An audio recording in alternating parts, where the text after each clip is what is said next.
Hello दोस्तों, welcome back to my channel. कैसे हैं आप सब? उम्मीद करती हूँ आप सब बहुत अच्छे होंगे। तो आज हम आप लोगों के साथ में शेयर करने वाले हैं बाजरे के आटे और चावल के आटे से बनने वाला बहुत ही टेस्टी नाश्ता। साथ में ये बहुत ज़्यादा हेल्दी और बहुत ज़्यादा क्रिस्पी नाश्ता बनता है और इसको 15 से 20 दिन बना के आराम से रख के खा भी सकते हैं। ये बिल्कुल भी ख़राब नहीं होता है। तो चलिए करते हैं बनाना स्टार्ट। आप लोग वीडियो को लाइक करके और फुल वॉच करके ज़रूर जाना। तो यहाँ पर ले लिया है मैंने आधा किलो गुड़। इसको मैंने बारीक बारीक करके चक्कू से कट कर लिया है। आप लोग किसी चीज़ से तोड़ भी सकते हैं, इस गुड़ को बारीक कर सकते हैं ताकि हमारा गुड़ बहुत ही आसान से मेल्ट हो जाए। साथ में मैंने ले लिए 100 ग्राम चीनी और थोड़ी सी चीनी ऐड कर देंगे तो इसका स्वाद और भी ज़्यादा बढ़ जाएगा। तो बस इस गुड़ को मैं डालती हूँ इस पैन के अंदर। सारे गुड़ को डाल लेती हूँ और साथ में चीनी को भी डाल लेती हूँ और इसको डाल के मैं यहाँ पर डालूँगी 1 गिलास पानी। पानी को डाल के गैस पे रख दूँगी थोड़ी देर गुड़ को मेल्ट होने के लिए। उसके बाद मैंने यहाँ पर ले लिया है चावल का आटा। चावल का आटा कम से कम आधा किलो आटा है जिसको मैंने छान लिया है एक बर्तन में। और ये है बाजरे का आटा जो कि अभी रखा हुआ है। बाजरे का आटा भी आधा किलो है और चावल का आटा भी है मेरा आधा किलो है। तो आधा आधा किलो दोनों आटे मैंने ले लिए हैं और इनको मिक्स करके ही बनाऊंगी मैं। और बहुत ही ज़्यादा सॉफ्ट भी बनते हैं, साथ में क्रिस्पी बनते हैं, सॉफ्ट भी बनते हैं। साथ में मैंने ले लिया है एक नारियल। नारियल को मैं घिस के डालने वाली हूँ, ये देखिए। और यहाँ पर ले लिया है मैंने ये 250 ग्राम तिल। तो 250 ग्राम तिल लिए हैं और एक नारियल लिया है। मैं इन चीज़ों से ही इस नाश्ते को बनाने वाली हूँ। आप लोग अगर चाहे तो इसमें और भी ड्राई फ्रूट ऐड कर सकते हैं।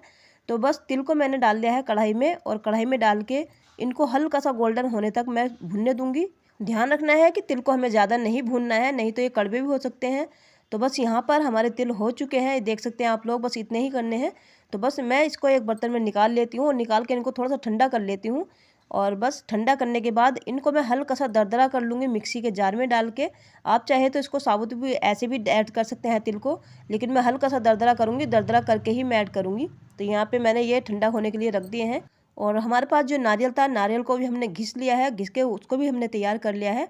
और अभी हम कर लेते हैं दूसरी तैयारी। तो यहाँ पर जो हमारे पास में बाजरे का आटा था उसको भी मैं छान लेती हूँ।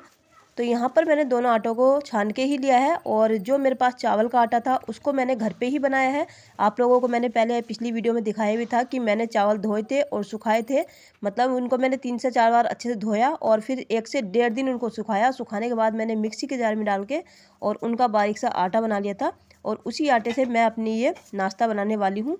तो बस यहाँ पर हमारा आटा भी तैयार हो चुका है, छान लिया है। उसके बाद मैंने ये तिल जो है, तिल भी अपने हल्के से ग्राइंड कर लिए हैं, उनको दरदरा सा ही कर लिया है। तो ये देख सकते हैं आप लोग, तिल भी हमारे तैयार हैं। और इधर अब हम करते हैं दूसरी तैयारी। तो यहाँ पर ले लिया है मैंने घी और घी को कर लिया थोड़ा सा मेल्ट। डब्बे में ही ऐसे ही मेल्ट कर लिया है क्योंकि आजकल घी जमा रहता है, तो मैं मेल्ट करके ही ले रही हूँ। और यहाँ पर जो है 1 कटोरी मैंने ले लिया है घी। कम से कम होगा या 100 या 125 ग्राम घी होगा मेरे पास में ये। इस घी को भी हम अपने आटे में ही मिक्स करने वाले हैं। आप इसकी जगह रिफाइंड ऑयल भी ले सकती हैं, लेकिन अगर घी डालो तो उस पर बहुत ही ज़्यादा क्रिस्पी बनते हैं, बहुत ज़्यादा टेस्टी बनते हैं। तो बस यहाँ पर हमने अपने आटे को ले लिया है। उसके बाद में जो मैंने ये तिल ग्राइंड किए थे हल्के से, वो मैंने इसके ऊपर डाल दिए हैं। और बाद में जो ये नारियल घिस के रखा था वो भी मैंने इसमें ऐड कर लिया है। सारी चीज़ों को यहाँ पे मैंने ऐड कर लिया है। उसके बाद में जो हमारे पास ये घी रखा हुआ है ना, तो इस घी को भी हम इसमें ऐड कर लेंगे और हाथ से मसल मसल के सारे आटे को बहुत ही अच्छे से हमें मिक्स करना है ताकि ये घी सारे आटे में अच्छे से मिक्स हो जाए और हमारा जो आटा है सारा एक जैसा ही हो जाए, बहुत ही ज़्यादा क्रिस्पी बनते हैं।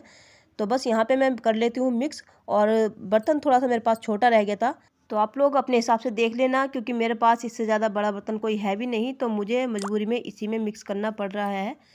तो बस इसी तरह से मसल मसल के मैंने बहुत अच्छे से सारे आटे को मिक्स कर लिया है। यहाँ पे मैं आपको थोड़ी सी मुट्ठी बांध के दिखा रही हूँ। तो ये देख सकते हैं यहाँ पे जब मैं मुट्ठी बांध रही हूँ तो ये मुट्ठी बंध रही है, मतलब एक लड्डू की तरह बन रहा है। तो बस इतना ही हमें इसमें मोयन चाहिए, मतलब घी हो चाहे रिफाइंड है, इसका मोयन हमें लगाना पड़ता है क्रिस्पी बनाने के लिए। तो यहाँ पर जो मैंने सिरप बना के रखा था चीनी और गुड़ का, उसको डाल डाल के अच्छे से मिक्स कर लूँगी। और इस आटे को बहुत अच्छे से मसल मसल के हमें मिक्स करना है और मिक्स करके थोड़ी देर के लिए हमें रख देना है। तो यहाँ पे मैं मिक्स कर लेती हूँ, फिर आपको दिखाती हूँ।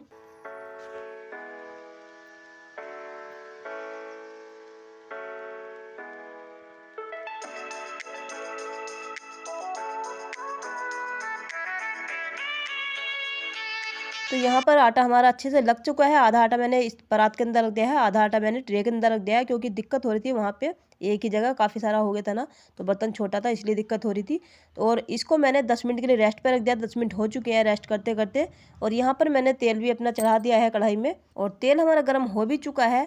आप चाहे तो रिफाइन में भी इसको तल सकते हैं, और आप चाहे तो सरसों के तेल में भी तल सकते हैं।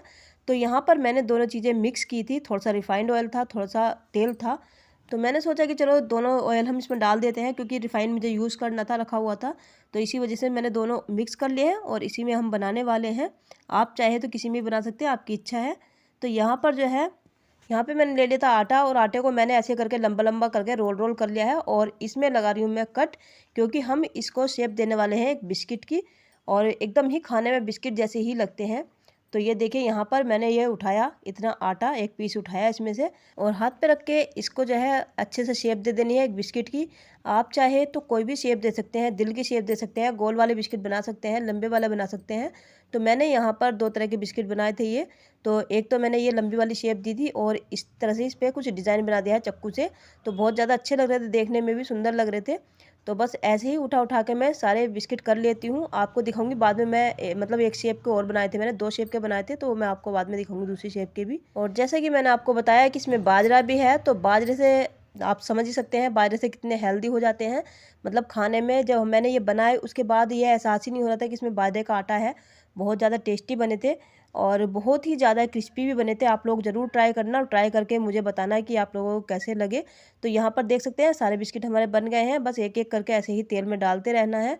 तो पहले तो मैंने ये फुल टेम्परेचर पे डाले थे, और उसके बाद गैस की फ्लेम को मीडियम पे कर दिया था, ताकि अंदर से कच्चे ना रह जाए, और धीमी धीमी आंच पे हमारे ये एकदम क्रिस्पी से बन के तैयार हो। और यहाँ पर एक चीज़ का और ध्यान देना है कि जब ये एक साइड से सिक जाए उसके बाद ही हमें पलटने हैं, नहीं तो ये जैसे कि बहुत ज़्यादा सॉफ्ट है ना, उसके कारण ये टूट जाते हैं। जैसे हम पलटते हैं ना, तो वो टूट जाते हैं, कढ़ाई के अंदर डालने के बाद और भी ज़्यादा सॉफ्ट हो जाते हैं। तो यहाँ पे आप लोग देख सकते हैं कि मेरा भी इसमें एक दो टूट गया है, क्योंकि जब ये मतलब एक तरह से अच्छे से सीखे नहीं थे ना, मैंने थोड़ा सा इसमें ये करछी लगा दी थी, तो थोड़ा सा एक दो टूट गए थे। तो ये देख सकते हैं सिक्के हो गए हैं तैयार, और कितने अच्छे हैं हमारे ये बिस्किट, एकदम सिक्के तैयार हो चुके हैं। तो ऐसे करके निकाल लेते हैं, और सारे बिस्किटों को हम ऐसे ही करके बना लेंगे।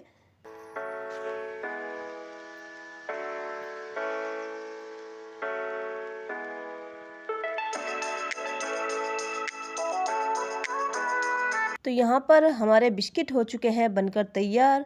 बहुत ज़्यादा टेस्टी, बहुत ज़्यादा हेल्दी, और बहुत ही ज़्यादा क्रिस्पी। और इनको आप 15 से 20 दिन रख के आराम से खा सकते हैं। इनमें कोई दिक्कत नहीं होती, ख़राब भी नहीं होते हैं जल्दी से। और रखने के बाद ना जैसे जैसे रखे रहेंगे वह और भी ज़्यादा क्रिस्पी होंगे। और यहाँ पर आप शेप भी देख सकते हैं। एक तो मैंने ये ऊपर वाले जो है ये वाली शेप दी थी चौखुटे की, और एक शेप दी थी मैंने लंबे वाले की, और साथ में वर्षा ने 2-3 दिल वाले भी बनाए थे, वो भी मैं आप लोगों को दिखाऊंगी। तो आप लोग ज़रूर ट्राई करना, और आपको ये रेसिपी कैसी लगी आप लोग बनाने के बाद मुझे ज़रूर बताना। यहाँ पर ये वर्षा ने दिल वाले बनाए थे, ये भी कितने सुंदर लग रहे हैं ना देखने में। तो चलिए एक बिस्किट आप लोगों को तोड़ के भी दिखा देते हैं कि कितने क्रिस्पी बने हैं। तो ये देख सकते हैं जैसे ही मैंने ये दबाया ना, वैसे ही ये टूट गया। और अभी तो ये गर्म थे, तो इस चक्कर में थोड़े से ऐसे लग रहे थे, अभी ठंडे होने के बाद ना बहुत ज़्यादा क्रिस्पी हो जाते हैं रखे रखे। तो ये देख सकते हैं क्रिस्पीपन अलग से ही दिखाई दे रहा है इनके अंदर। तो मेरे घर में तो ये सभी को बहुत ज़्यादा पसंद आते हैं। आप लोग ज़रूर ट्राई करना, आप लोगों के घर में भी ये पसंद आएंगे सभी को।